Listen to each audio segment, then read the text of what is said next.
ir beprotnamių naujienų ir visų kitų dalykų. Tai kas čia labiausiai liks, sakėm, apšnekėti pirmojų klausimų verta, tai tie būdavo pokyčiai po pokyčių, dabar protestai po protestų.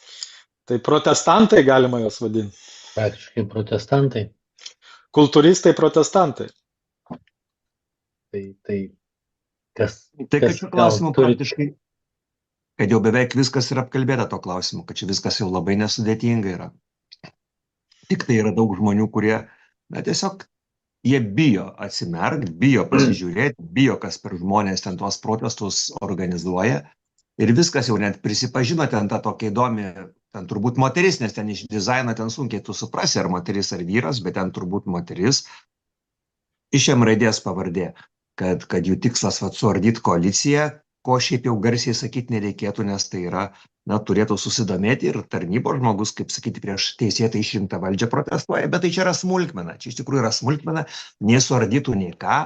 Tiesiog, na, dabar patys matom, kad ten valdžia tokia, kad čia jau blogesnės nesugalvosi, ar tai buvusi, ar tai esama kažkokios yra, tokios pseudo absurdiški kažkokie ten tie jų visi sprendimai, o tie kultūristai, tai viskas aišku, tai yra žmonės, na, iš esmės tai yra ten Šimonytės fanų susibūrimas, jie, nu, negali atleisti, kad laimėjo vat ne tie, nu, jie taip išlieja savo pyktį, ir ten tie kultūristai, ir jiems labai nesudėtinga.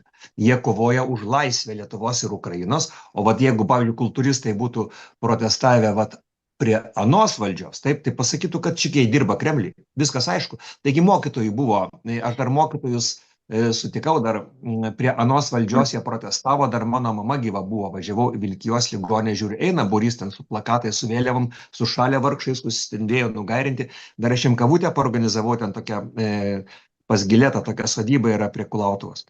Tai ten jie atėjo iki Vilniaus, labai operatyviai buvo apkaltinti, kad jie dirba Kremliui, kad jie organizuota Kremlius. Tai labai paprasta. Vat, tiem šimonytininkam pasakyti, kad viskas, kas vat, dabar vyksta, tai yra už Lietuvos laisvę ir demokratiją, o kas, sakykime, prieš juos, tai yra 30 metų veikianti efektyvi sistema ir labai gerai veikia. Tai čia, žinai, čia bet kas yra, ten sportininkai, ar ten bet kas kitas, jie visi iš esmės yra tos pačios politinės krypties fanatikai, kurie negali susitaikyti su pralaimėjimu, negali pakentėti truputėlį, kol jų pačių politika, va dabar va tų socialdemokratų rankom bestuburių bus va truputėlį pavykdyta. Gal ko jiems čia reikia, ir jiems taip dažnai nešmėžuoja ekrane jų dievukų veidai, čia juos tas erzina, ar tiesiog pats principas, kad šitaip ilgai va užsibuvo kažkokie neaiškus socialdemokratai, nors čia puikiai visi supranta, kas nors trupinį domisi tą politiką, kad iš esmės tai yra tie patys žmonės, vykdo tą pačią partinę liniją, yra vairuojami iš po kilimo, ir čia viskas yra aišku. Tokia mano nuomonė būtų. Prašau mane kritikuoti ir pildyti. Tai dabar galvoju, klausimas kalbėjusiam prelegentui. O tai kodėl dabar tie kultūrininkai metus laukia ir tik po metų pradėjo protestuoti? Nes faktiškai prie Palucko vyriausybės jų tokių judesių nebuvo, ar ne? Ir jie čia pasirodė eteryje tik tai tada, kai pradėjo formuotis nauja vyriausybė, ta 20 ir 21, dabar bijau suklysti, nesvarbu. Ir būtent, nu tai, jeigu taip objektyviai gal pasižiūrėti, tai jie, kaip pasakyti, klausimą ir nekėlė, kol nepalėtė kultūros srities. Ir vat, kai jau kultūros sritį palėtė Nemuno aušros, ten šita partija, nu, kaip kažkokie tai raupsuotieji, ar ne, bet tada ir pradėjo kelti tos klausimus kultūrininkai. Bet žiaurus pasaulis, iš tikrųjų, artimiausias man žmogus dabar tai bando mane prieš Lietuvą sukompromituoti, kad aš pradėčiau verkti ir imituoti traukulius. Mes taryboje posėdžiaujame, nu, tai ginčuose gimsta tiesa, tai galbūt aš neteisus esu. Aš noriu išlikti objektyvus, už ką esu dažnai kaltinamas, sako. Ne, tu turi, žinai, emociją, čia viskas, taip, turi riebiai keiktis, nu, mes kalbėjai esam, gerbiamasis, tą temą. Ne, prelegentas, esate grubokas, čia nepaslaptis, aš jau seniai pastebėjau, tai čia ką ar kalbėt. O dabar, jeigu atsakant į jūsų klausimą, tai įvyko rinkimai. Taip, čia kaip ir sužinojus kažkokią, pavyzdžiui, diagnozę, kad žmogui yra vėžys. Yra tos visos tokios, na, šokas, neigimas susitaikymas ir taip toliau, o tos visos fazės, nu tai pradžioje buvo toks lengvas, galbūt šokelis, paskui truputėlį neigė, nu gal tikėjosi, kad kažkoks į Žemę vrombins asteroidas, nu ir po togi buvo judesiai, buvogi tylos mitingai, kiekvieną ketvirtadienį rinkdavosi patylėti. Ir netgi išėjęs buvo ir Paluckas, ir pasėmė tą nuvytusių rožių puokštę, ten kaip koks durnelis visiškas ir ten padėkojo už demokratijos Kodėl šventę. koks? Tai dėl to, tai matai, jie patikrino tų socdemų reakciją, pagalvojo, gal kartais truputėlį kažkiek sutvirtėjo ten tam stuburė kremzlės ir jie vat juos gali pasiūsti varposna. Bet jie pamatė, kad toliau vat, tiek Palucko vaidmenyje, tiek tos pačios Ruginienės, jie visiškai yra bestuburiai, be nuomonės. Įsivaizduok, tokiam dabar Brazauskui įteiktų ten kažkokias tas tulpė, tas rožės. Tai jisai su tom rožėm kaip drėptų į straublį ir ten mažai nepasirodytų, nosis į šoną užsilenktų. O dabar pamatė, kad šitie vat vargšai tie socdemai, jie patys kalti už nežinia ką, nu, galbūt atgailauja už Blinkevičiūtę ir dabar šitie įsidrąsino ir dabar jau jiems, ką tu jau dabar sunku sustabdyti.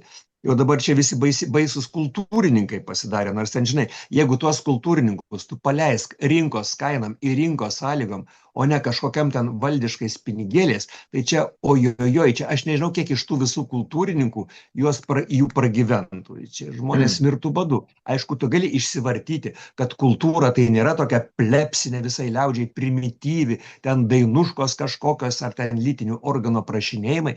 Ne, taip nėra. Čia yra gili kultūra, yra lesbinė, yra vuvuzelų daužymas į asfaltą. Žinau, kad ne vuvuzela, bet kažkas ten tokio. Tai va, tai čia tai yra lygis. Ar ten kažkokiu ten paroda tenais, kur ten išrikiuoti šikpodžiai, pripilta žemių ir susmaikstytos morkos. Va čia yra performansas. Tai va, tokių, aišku, tu galėtų durniaus priklijuoti daug, bet iš tikrųjų menas yra tas, kas yra žmogui gražu, patraukia akį, turi griebia už širdies. Ir va dabar tie va kultūrininkai, ten tie visi, ten aišku dar jie pasijungia tuos vaikus ir tai yra puikiai suorganizuota. Tai atšaukinėjami spektakliai dramos teatruose, organizuotai vežami autobusais ir kad ten susirinko jų keli tūkstančiai, nežinau kiek ten tų tūkstančių, su tokia organizacija, su tokiam investicijom, rodo, kad Lietuvos žmonėms ant jų, netgi tiem patiems ir meno žmonėms, ir inteligentams, giliai vat yra ir jų nėra daug. Tik sakau, tai labai paprasta, kada vat taip nuosekliai dirba tik tai konservatoriai. Jie į tam tikrus postus, kertinius postus, sustatė savo šachmatų figūras, taip, jie pasėmė žiniasklaidą ir jie dabar labai tą idėją suka, iš esmės nieką. Iš esmės biudžetiniai tokie, nenusisekę menininkėliai, jie va dabar kelia ciongą, nes valdžioje ne Šimonytė vis tiek kaip bebūtų, kas bebūtų, kokią politiką bevykdytų, ir jie va dabar labai tiražuojami ir pristatomi kaip be galo svarbus. Ir viskas, o ko daugiau reikia? Daugybėgi žmonių jiems vienodai šviečia. Daugybė žmonių galvoja, kad dar gyvas Brazauskas ir jiems tas pats. Ir dėl to dabar aniems užaugo sparnai, jie dabar dėlioja savo sąlygas. Nu, vat, ir žiūrėsim, kaip čia bus, kaip ten pavyks toliau, nes jiems nėra prie ko kabintis. Jūs matėt interviu su Albinu Januška, taip, tuo po kiliminių Lietuvos vairuotojų.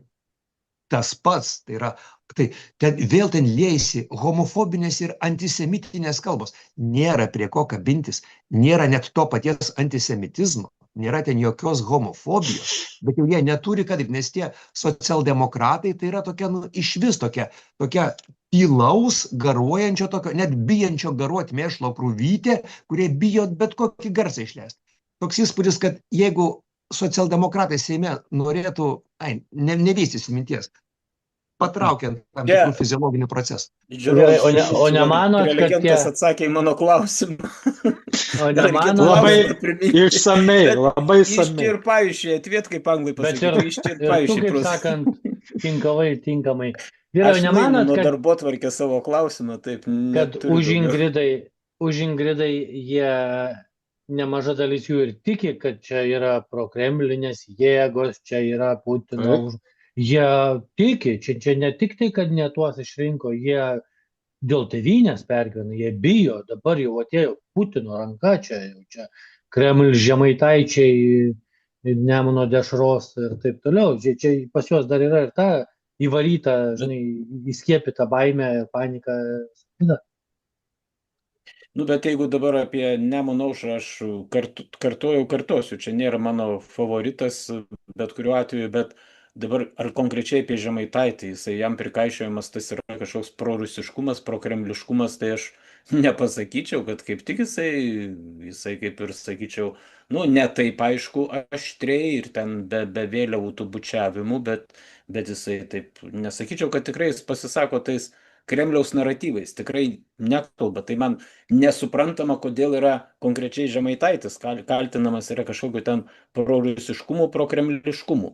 Nu, gal kaip ten jeigu pasakė. suabejojo dėl korupcijos Ukrainoje ar ne, nu, bet čia jau mes ne pirmą kartą matom ir suprantam, kad, sakau, užtenka bent menkiausią žodį į šalį pasakyti ir viskas, ir jau tu esi prokremliškas.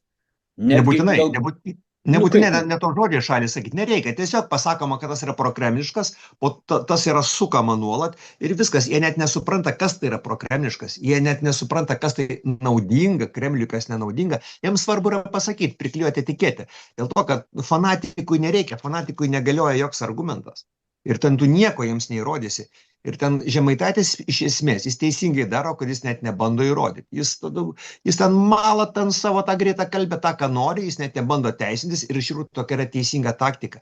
Ir ten dar anksčiau, kai kurie žmonės dar bandydavo teisintis, kad iš tikrųjų aš ten labai ten padėjau Ukrainai ir kažką ten dariau ne taip, bet to nereikia, nes jie gyvena uždaram burbulė. Taip, tie visi šimonytininkai, jų yra labai uždaras burbulas, juos vienyje geležinė drausmė, prisiminkite, ten kažką tai buvo iškrėtęs, na, tokio gilaus intelekto ir brandžios politikos ikona Žygimantas Pavilionis kažkada tai. Ir jį ten išspyrė iš kažkokio komiteto, jis labai staiga pasidarė, ar ten dar vienas